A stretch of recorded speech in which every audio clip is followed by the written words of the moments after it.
pessoal, tudo bom? Bom, dando continuidade, à minha apresentação, eu vou iniciar falando um pouco sobre biologia como ciência para vocês. Então aqui eu devo usar um cursor, olha, para destacar alguma coisa para vocês ou também marcar, tudo bem? Então essa é a nossa primeira aula, a primeira parte da nossa aula.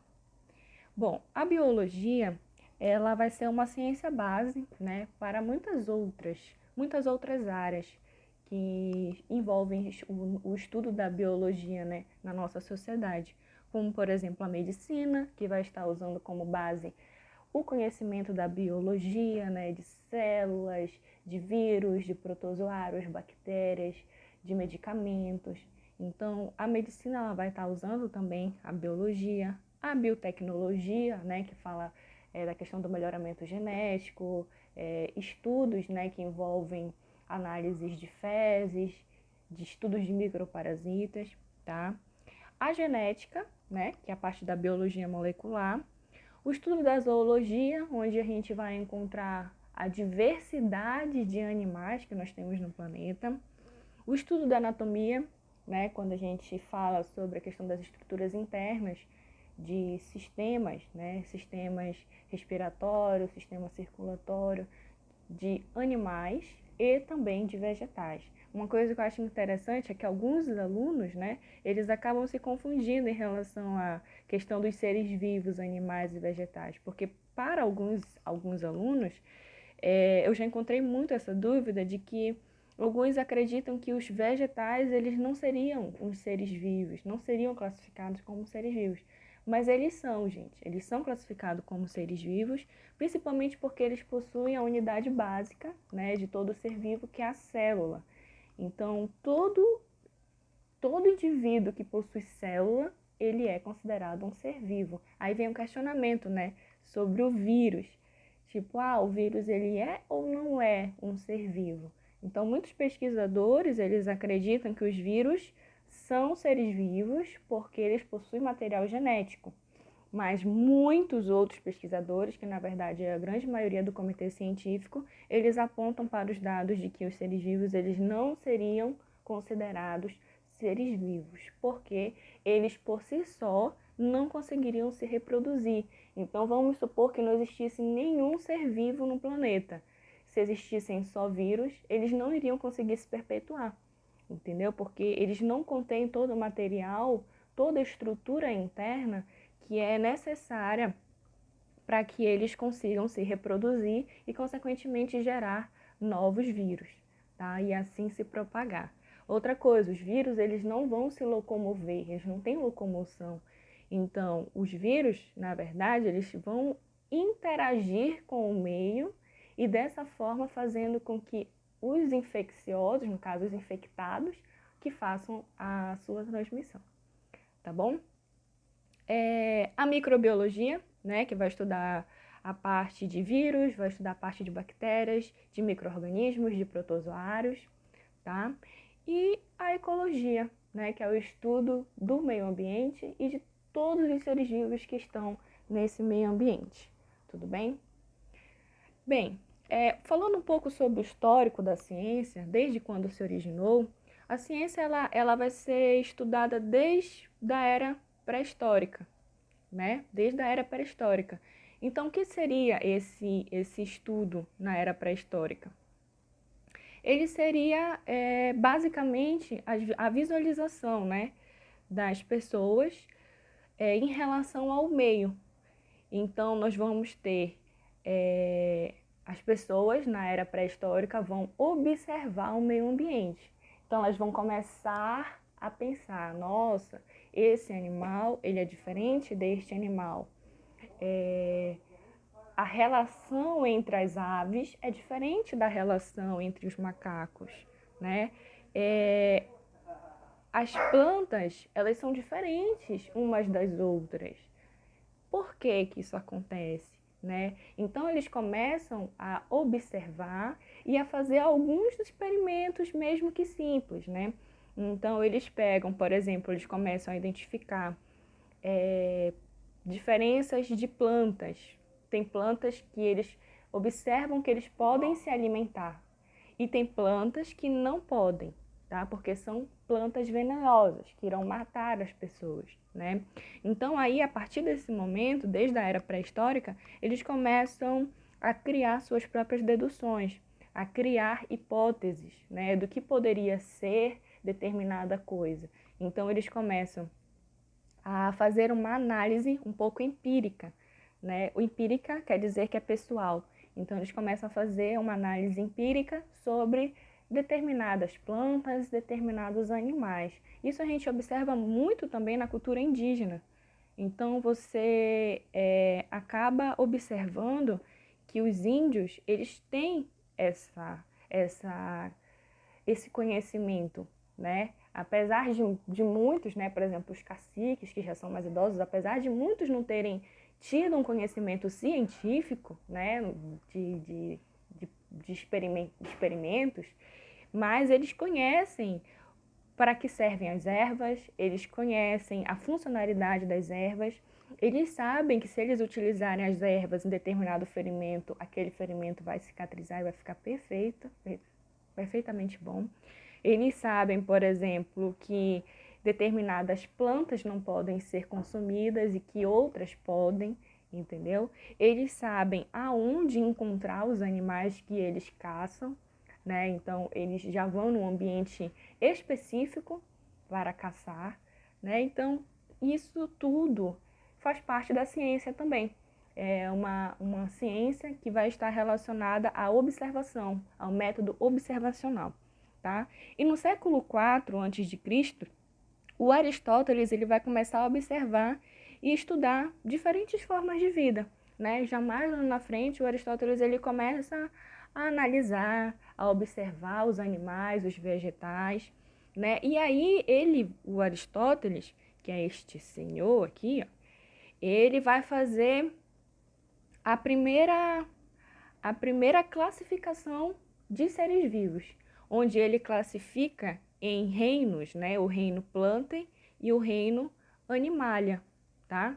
Ele vai classificar nesses dois reinos e depois futuramente o Haeckel, até chegar na classificação de Whittaker, que eles vão realizando estudos mais aprofundados e mais aprimorados, já classificando em outros reinos, né? Então, aqui nós temos atualmente o reino Plantae, Fugen, Animalia, Protista e o reino Monera, tá? Onde a gente vai encontrar uma diversidade de seres vivos classificados de acordo com as suas especificidades, tá? Então, cada um vai ter a sua classificação de acordo com as características que forem apresentando. No caso do Aristóteles, que foi o primeiro a classificar em reino Plantae e Animalia, ele classificou com Plantae tudo que era planta era do Plantae e tudo que é animal é do Animalia, né? Então ele fez a primeira ideia de organização de seres vivos, tá? Já no século XIV, diversos cientistas eles vão começar a fazer dissecação em cadáveres. Então, nesse momento aqui da dissecação em cadáver, vai surgir a maior informação, né, sobre anatomia. Então, nós vamos ter, nesse momento aí na sociedade, uma grande divulgação sobre os estudos anatômicos, sobre o que seria o que seriam, né, as estruturas anatômicas internas, tanto de seres humanos quanto de animais. Então, eles começam a fazer a dissecação e começam a desenhar e a descrever os órgãos, né? Eles começam a desenhar, a descrever e ainda não se sabe exatamente a função de cada um deles, mas que futuramente eles já vão começando a pesquisar um pouco mais e a entender a funcionalidade das estruturas, que já seria a parte da fisiologia. Então, aqui no século XIV, nós vamos ter um boom, né, de informações sobre anatomia humana e comparada. A humana, quando eu falo, somos nós, né, os seres humanos, e comparada seriam todos os animais. Então, eles começam a dissecar os animais também e visualizar o que existe, né, dentro deles, porque eram também questionamentos. A nossa aula toda ela é com base em questionamentos, em perguntas, né, do por que isso? porque aquilo, o que será que existe depois da Terra? O que será que existe dentro da gente? Como será que surgiu, né, o universo e os seres vivos? Então, a nossa aula inteira vai ser com base nisso. Então, aqui eles começam a se perguntar, né, o que será que existe dentro da gente? E aí eles começam a fazer essas dissecações. Também nesse século, no século XIV, as técnicas de mumificação, né, elas são muito aprimoradas. Né? A mumificação ela vai se iniciar no Egito, com o processo de conservação dos corpos, principalmente dos faraós, né, que eram pessoas muito importantes, né, no Egito. Então, a conservação desses corpos, ela vai dar o passo inicial para a mumificação, para a técnica de mumificação, né? Os estudos vão estar relacionados a essa técnica. E quando eles começam a fazer a dissecação, essa mumificação ela acaba sendo mais aprimorada, porque eles acabam observando como podem conservar da melhor forma determinadas estruturas internas dos seres vivos, tá? Em 1950, com a descoberta do microscópio do Anthony van Leeuwenhoek, ele começa a visualizar pequenos micro-organismos, coisa que até então, até antes de 1650, não se tinha. Então, eu coloquei aqui uma imagem do primeiro microscópio que foi gerado, tá? Observa que aqui onde está essa bolinha, tá? Onde está essa bolinha, nós vamos ter a presença de uma lente, tá? E bem aqui, em frente à lente, nós vamos ter uma pequena agulha. Eu não sei se vocês estão conseguindo visualizar, mas bem aqui, olha, nós vamos ter uma pequena agulha, tá? E nessa agulha era onde o pesquisador, no caso o Leeuwenhoek, ele colocava uma gotinha de água, apenas uma gotinha de água. Então ele pegava esse microscópio e levava nos olhos, né? Olha, observa que não tem bancada aqui, olha, ele pega o microscópio, leva perto do olho e com apenas um olho, né? Então era um microscópio monocular. Com apenas um olho, ele consegue observar as estruturas que estavam dentro dessa gotinha de água. Então, aqui, olha, nós temos uma gotinha de água, tá? Aqui, ó, nós temos uma gotinha de água e bem aqui nós vamos ter a presença de alguns protozoários e algumas bactérias. Tudo bem? Ele consegue observar ali os protozoários que estão representados aqui na imagem. Tudo bem? Então, esse foi o primeiro microscópio que foi gerado na ciência, que foi o microscópio de Leeuwenhoek, onde ele consegue visualizar protozoários a partir de uma gotinha de água. E outra coisa importante também, que ele fazia os desenhos. Olha aqui, ele fazia os desenhos, né? Observa que todas as estruturas, elas eram muito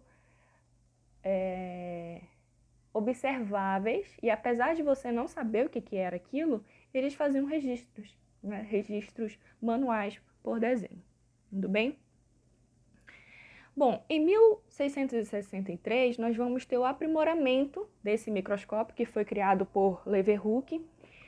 E esse aprimoramento ele vai ser realizado por Hooke, né, que é o Robert Hooke, que é este rapaz aqui, este senhor aqui, tá?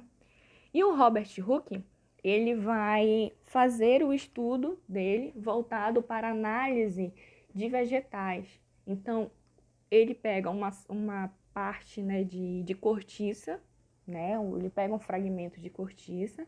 Primeiramente, ele vai aprimorar aqui, olha, o microscópio.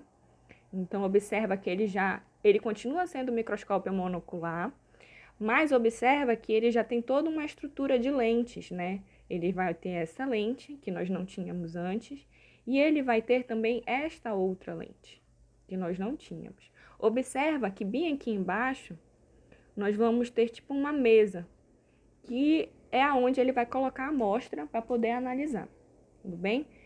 Com esse microscópio, ele consegue ter uma ampliação melhor do que seria, né? Do que seriam esses seres vivos, do que seriam esses micro-organismos. Tanto é que ele chega a nível de célula. E aí, quando o Robert Hooke ele começa a observar a cortiça, ele simplesmente enxerga isso aqui. Ele simplesmente vai enxergar isto. Tá? E o que seria isso? Naquela época ele não sabia, né? Então aqui, olha, foi o vegetal que ele utilizou.